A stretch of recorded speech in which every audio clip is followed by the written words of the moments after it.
from SiriusXM Studios in Los Angeles, California. This is Volume West with your hosts, Chad Smith of the Red Hot Chili Peppers and music editor for Yahoo Entertainment, Lindsay Parker.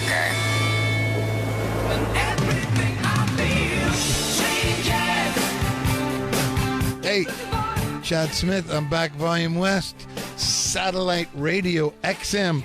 I'm looking at my buddy Alan White over here trying to put on his headphones. He hates the things. How are you, brother? There he goes. There he goes. How are you? I'm very good. You look great. I do. You're so handsome. I like that when people say that. Don't you? Yeah, you don't get tired of that. No, better than you look like shit. Well, about a year ago, I had back problems and stuff like that. I was in hospital for quite a while. You weren't feeling and I got out of it. I can walk almost like a human being now. So upright for a drummer. So yeah, exactly. You know what they say with the drummers? We're like the, and I'm still here with Slim Jim. So we got 3 drummers. I feel so left out. That is very dangerous, ladies Very and gentlemen. dangerous. I think you look the same as when I saw you in 1978 at Madison Square Garden. He was telling me. After the live album, right? Yeah, it was the first tour. I think that you would. This was 1978, Madison Square Garden, and it was. I had the ticket for about 6 months, and it was pinned next to my Ringo poster and your poster from Yes Songs. I'd cut the pictures of you off the booklet that came with the album. Do I have to go out and come back? Yes, you and do. I stuck it up. So I think you look the same. It was when you had the timbales. Oh, wait, you play for the Stray Cats. Yeah. Exactly. So you would think, like, Jim, no one would really think, like, yes, like, drummers. The Prague Kings. Yeah. Oh, God, yeah. Good music, we good were music. Pioneers, yeah. Rick Wakeman used to come to all the early Stray Cats shows.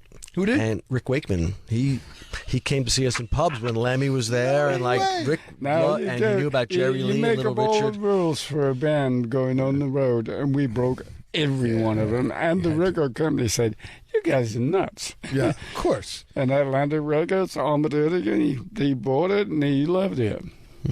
You know, I have to say, you bring up Rick, and I've been to some of those Hall of Fame ceremonies, and I didn't go to the one where you guys were in, but his speech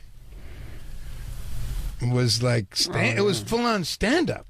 Yeah. Like, had he rehearsed that? Well, you're the stand-up king of drummers. No, I'm not. The other guy that looks like me. But Rick was on fire. Did you know he was going to do that? But that's just him. No, I didn't. And he was hilarious. He was at all those gigs, though. He was at the Pistols gigs. He was at the Stray Cats gigs. I remember doing a clinic with you, and it was somewhere in an obscure place. Because that's only where they would have us. Weird bunch of drummers there. Me and you were the artists, right? 12 other people. And I was sitting backstage, and you were on stage. Well, you never touched your drums, oddly. All you did was tell jokes the whole time. Well, because I can't really play that well. I understand. You stick with your strengths, now. Yeah, there you go. No, you're a damn good drummer. Don't tell me that. Come on. Oh, I try. But how long? I mean, we were talking about the Beatles and it's Paul McCartney's birthday today, 76. Yeah, I know. Young. That's the Sir spirit. Paul. And you played with John Lennon. Yes, I certainly did. Tell me a little bit about that time. Well, you want the long story? Yeah. Or the short story? I want whatever you want. Actually, yeah, it goes. I was only 20 years old, so I was pretty. And you were doing sessions at the time, more. Were you in a band? A lot of sessions in the studio, and I had my own band. We lived in, like a lot of bands then, lived in a thatched cottage in the country, and we played all day. And we wrote some really great music. And we eventually moved to town. I was in a band called Griffin, I kind of ran the band. And we used to do gigs around London, like a lot of bands. Yep. And then I get a call from John Lennon, but I didn't know it was John Lennon. How do you just get a call? I thought it was Do you a have your mate of number? mine playing You're around. winding you up. No, Did I you thought hang he up was- on him? No, I thought he was playing it. John Lennon. I thought he was playing around. Then my friend of mine said, "No, this is John Lennon. I want you to do a show in a couple of days. Are you available? Do you want to do it? I saw you playing a couple of nights ago in the club." Oh, okay. And I went, "Get the hell out!" I mean, I slammed the phone. How many Beatles got the phone hung up? Probably a lot because no one believed it. And, And then then either you got the second call or I can't believe what just happened. Yeah. No, then he called back 2 days later. Well, it took 2 days. Lucky. No, wait, he called back and he said, "No, this is John Lennon. I really think you fit the picture, and we're going on the road." And to do a show in Canada, Okay. Live Peace in Toronto. Oh, that show. That's Where where they're the album clapped in comes on the from. private Clapped jet. That one in, yeah, rehearsing on the and, plane. Limo turned up, went to London Airport, went into the VIP lounge. There's John and Yoko and Klaus Fulman. And that's the first time you met them. And I went, "Hi, how are you doing?" Sitting like a little kid in the corner. And I was only 20, so... Yeah. And he said, then the door opened from the bathroom in the corner, and Eric Clapton walked out. He said, "Oh, by the way, Eric Clapton's playing guitar." And I went, "Oh, God, this is..." Who else is coming out? And now we got on the plane, rehearsed on the plane, had a pair of drumsticks on the back of the seat, and a couple of acoustic guitars, and we got to Toronto, got in the car, went straight up there, and got there, and I had a crowd of 25,000 people out there, and I'm sitting looking at them going, "What the hell?" But I still was naive, and I was going, "I guess I'm just furthering my career." Unbelievable. And what happened was, we went up there, no drum kit, there was a stool. And then they all got in and plugged in the guitars in, and they built a drum kit around me, which was a Rogers, by the way. Ah. and I went, But the Rogers were pretty good back then. They were. It's They were okay. like I've got a Ludwig from the same period of time. Yeah. It's really 66, and they're great drums. Yeah. But anyhow, and then they built the drum kit around me. I got comfortable, and he went 1, 2, 3, 4, and that was it. The only so that you Rockabilly were songs. Where are you you met playing? everybody for the first time in the lounge. Within kind of 24 hours, You're in the plane rehearsing with drumsticks on the back of a seat, and then straight to the On gig. stage. Never played instruments together. No. You had not met. And I always remember John saying he was really obsessed with the fact we were playing Carl Perkins's verse. There we go. of Blue There it is, right here. Yeah. Which has the extra Rockabilly. beat in it. Yeah, One exactly. for the money. At the beginning, it's different. Da, da, Yeah. da. Oh, right. So, did you do I it went, right? He's cool. Did you do it right? Yeah, because my band You knew it. We were starting to get into writing songs with odd time signatures and stuff, which was Right. a preparation in a way for the Yes stuff later. That's what we were talking about before you arrived, was the Beatle obsession with rockabilly and how it all Yeah. connected. And when they said you were coming Well, on, I the said, vibe "Wow, got it's- into lots of music because, Right. you know, I followed Bill Bruford in Yes, and It's a bit tough." I had a more funky style, but I could still play that stuff. Right. So I adapted how to play that with more of a funky style with the odd signatures. Yeah. That's where it all came from. I got we have Lindsay Parker. Hi. Are you still there? You I take a am. nap? I'm no. sorry. Once us drummers get going. I knew this was going to happen. I knew this know. was going to happen. I'm Lindsay Parker, and I'm here in New York. And I knew with the three of you guys in LA and all the drum talk, I was just going to sit back. It's actually been really cute to listen in. It's actually really cool. Cute.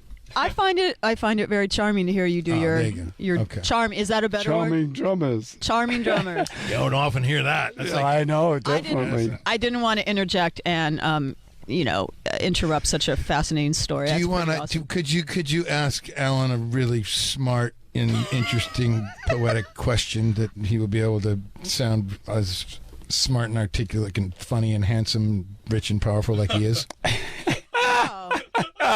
Well, no pressure. No pressure. No pressure. Well, Oh dear. I have a completely random question because I'm a child of the 80s. I remember what a big deal it was on MTV when you did like 80 versions of the Leave It video. It was actually 18. 18. Okay. It was an 80. You debuted like, wow. a different. And that took, yeah. Well, that took Wait, all what? day. You What did debuted you like a do? different one every day. It was like Yes Month on MTV. No, they That's not a. did actually play all of them in 24 hours once. Oh, okay. Yeah, but Wait, 18 different videos? in one day. So they just shot. You just did the song over and With, over. And over. do you know Law and Cream? Yeah, Yeah. they're great director. They Oh, did. with them. Okay, that But makes they sense. were nuts anyway, so, Right. and Perfect. we were nuts. John Anson came there, he brought in 3 bottles of vodka, and from the first video onwards, we started drinking. By midnight, we were legless. Of course, they were all laying down for the last video. No, it's not actually. The last video we took that day, the crew and everybody played a trick on us. So they said, okay, we'll go for one more video. This time you turn your backs and you face the wall and you sing the song to the wall. I'll leave it. That song, right? And then we were singing away, and then the sound got really fuzzy and stuff like that, and I turned around, there was nobody in the studio. They left us just standing there. The old turn around and count to 10. No, it's definitely a 10. That's amazing. What made you do that though? Like that was unprecedented at the time, and you'd obviously come off Owner of a Lonely Heart, which was another amazing video that blew everyone's minds at the time. And That's actually, pretty crazy video. that video is insane. It got banned in quite a few places. Why? Why? Because it had some gory stuff in it, like a guy lying with maggots in his eyes. And Scarred me for yeah, life. so they had that was the long version. They had to cut it down for public viewing. How many times did they have to do that maggot scene? And I don't know. I really can't tell you. Alan wasn't it there did for really that. scar me for life at the time, so thanks for that. I was actually really freaked out by that scene, but that was an amazing video. And what I remember thinking, and we actually talked about a little bit about this last week, was there were certain bands that had been around for a while that predated the MTV era, like Yes, that kind of got a whole new second wind when MTV came around because they embraced the video medium in ways that some of their peers did not. Yeah. Well, with MTV, it's interesting because Jeff Downs, who plays in Yes, keyboards now, Yep. him and Trevor Horn, they were in the Buggles, and they did Radio Very Kill. first one. Yeah. Killed the radio star. Yeah. Yeah, Video Killed the Radio Star.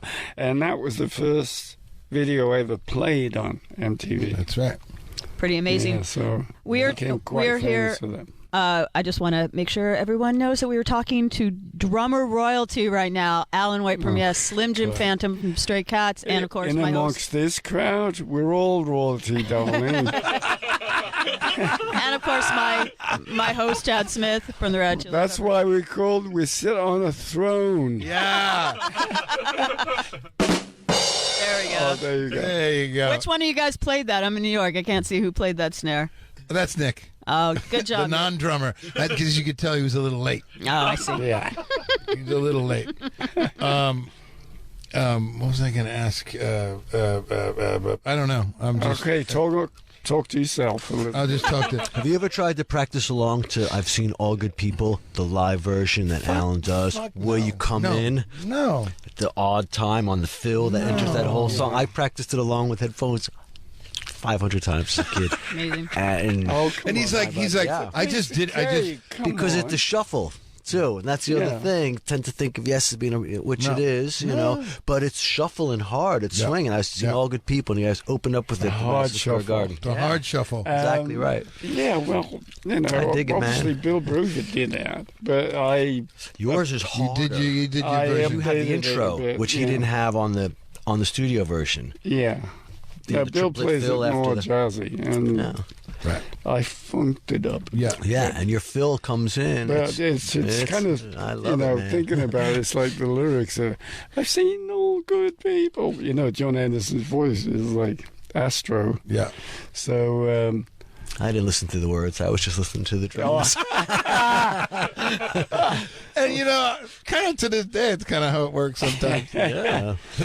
You know, but it's just I got these drummers here. I mean, it's like people need to know, and maybe you guys can expound on this a little bit. That, you know, to me, I'm singing to the choir here, but the drums and the drummer in the band is to me is you're the locomotive, you're the heart, you're the engine, you're the goalie, you're the quarterback, like all that stuff. Like we're the heart of the band. Like, and to me, and you know, you guys are in a great fulcrum is the word. the fulcrum. That's the word. See, you're saying, if you're sitting back there, you're the timekeeper, and all of the know where I'm bands going. should be listening to you. Not that everyone does, but you're the timekeeper, and you Dynamic. fall apart, and they all fall apart. Yes, and most people, and I shouldn't say most people, but to me, it can be overlooked that, you know, we're in the back, we don't move around, so we get the dark, we got lots of stuff around, and to me, every great band always has a great drummer. You can be a great band. The great drummer, or you can have a good bass player, or maybe a good guitar player. You can't but you can't be without a a drummer. great band with a good right. drummer. No, you know, I got to bring up Chris Squire here, because Chris Squire was one of the best in the world. Of course. I played with him for 43 years. Our combination of talents together, you know, Chemistry. was just off the Richter scale, and he was one of my best friends, if not my best friend, and we got to know each other like this. And one of his statements were what you just said. He said, "A band is only as good as its drummer." Yeah, because you can have someone hit a bum note, you can have someone, you know, sitting at a tune a little bit. Without a good drummer, you can't progress to the next step. You just can't. You know, And you the- and I and met the- on Rockefeller Fantasy Camp one time. Yeah, but you know, And the feel of the music, we're really, in a big way, dictating, like Ringo, the feel of the music. Yeah, and that's so exactly. important to Yeah. make people move and dance. Yeah, exactly. But the thing is, the band has got to listen to you. And when you play music like Yes music, Yep.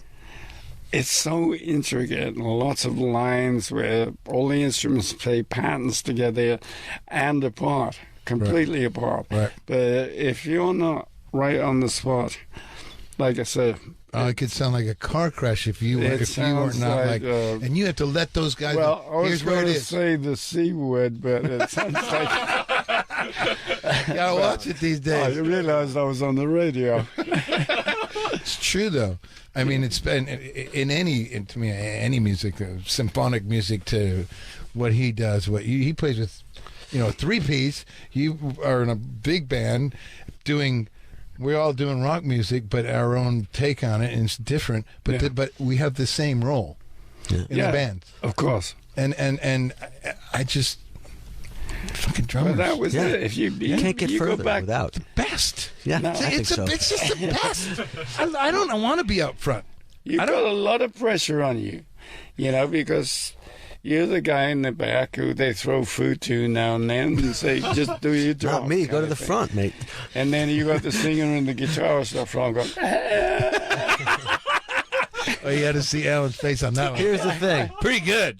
If one of them stops playing, the audience goes along. If we stop playing, the whole thing screeches to a halt. Should we have? Should they see? I would like to see if anybody wants to chime in from the. What's the what? Hey, Lindsay, give him the number. No, I'm getting a no. No one can call in. I do want. Never mind. I hate to break up this drummer love fest, but we're almost out of time. I do want to give the number up because we've been teasing this giveaway and I want to make sure we get to it. So, in honor of Sir Paul McCartney's birthday today, we are giving away 5 vinyl LPs by him: Flowers in the Dirt, Ocean's Kingdom, Chaos and Creation, The Backyard, Venus and Mars, and New. And 3 of these are colored vinyl. Be the 6th caller at 1-844-686-5863, and that collection is yours. A perfect birthday present for everyone. So we're about almost out of time. I'm going to let you drummers have the last word. We got. You just gotta. We got a couple minutes left, and I know I don't want to break up this Love Fest just yet. I just want to make sure that people can call in to get that giveaway. Okay. Thank you, Lindsay, and thank you for being so sweet and let us indulge in our drum fest. I've really been enjoying listening to it, actually. Oh, Alan, who when you were starting out, who was the guy or girl? Drum. Whoa, that's not a good question, That's a Chad. loaded Come question. Wait, drum-wise. Drum-wise. Drum-wise. Okay, let me straighten that out. It was never a guy. Okay. I don't know.